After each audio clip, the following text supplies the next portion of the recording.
In the heart of a beautiful village called Mo Pung Chukit, nestled in the misty hills of Mokokchung, Nagaland, lived a young man named Jina. He was a man of simple means, poor in wealth but rich in spirit. His clothes were worn, his hands rough from years of labor in the fields. Yet his heart was tender, filled with dreams.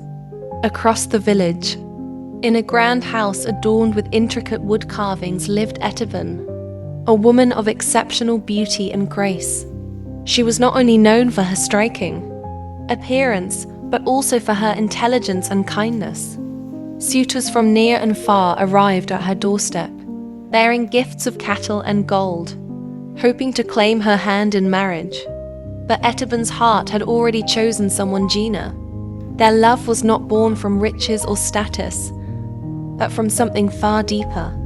Jina, with his sincerity and uncheckable devotion, had won her heart.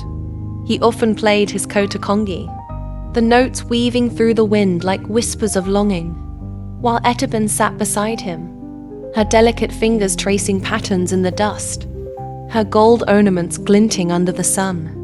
They met in the quiet of the forests, by the hidden water holes where the world faded away, leaving only the two of them. Yet, love is seldom left unchallenged. When word of their relationship spread through the village, Etiben's parents were outraged.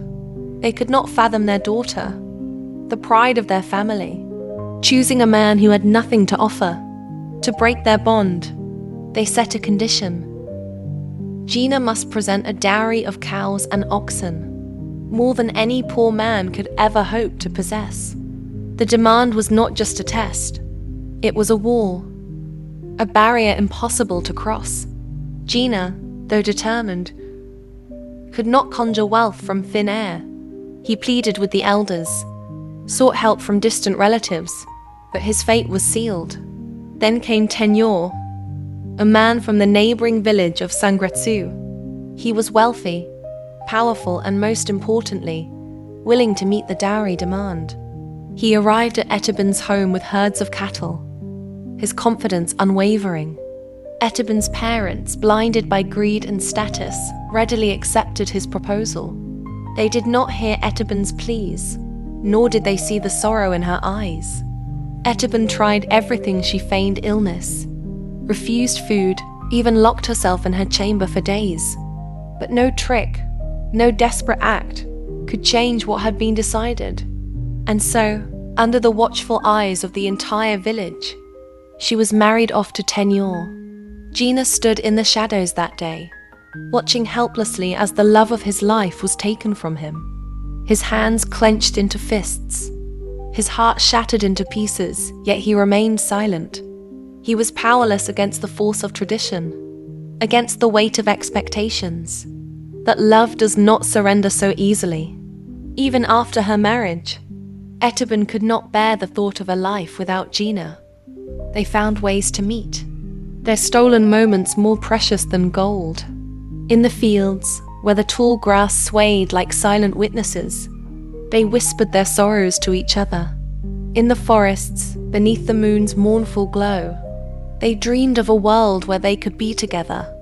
Fate, however, is not kind to lovers who defy the rules. One evening, Tenyor followed Etiben, his suspicions confirmed as he caught her with Jina. Rage twisted his face, his pride wounded beyond repair. Without a word, he struck Etiben, his blows fueled by fury. She collapsed into the dirt, her body battered, her spirit fading. When the villagers found her, she was barely breathing, her once radiant face marred by bruises, her once lively eyes filled with pain. Jina rushed to her side, his hands trembling as he wiped the blood from her lips. He held her close, whispering promises, pressing his forehead against hers, as if his love alone could keep her from slipping away. Night after night, he stayed by her side, nursing her wounds, trying to breathe life back into her fragile body. But love, no matter how strong, cannot always defy death. Etiben's strength waned, Her breaths grew shallow, and in the quiet of one fateful night, she left the world behind. Jina did not cry. He simply held her lifeless hand, his fingers tracing the lines of her palm, as if memorizing them one last time. The next morning, the village found Jina lying still beside her, his heart too heavy with grief to go on. When the villagers built their funeral pyres, setting their bodies to flame, a strange thing happened.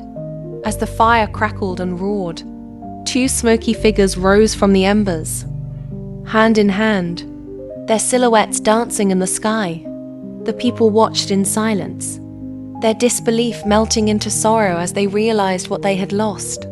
Jina and Etiben were gone, but in death, they had found what life had denied them, a love unbroken, a bond eternal.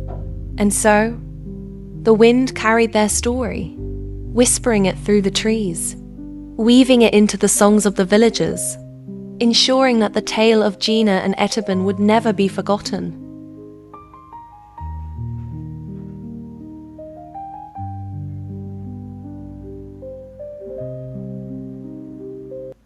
お電話ありがとうございます。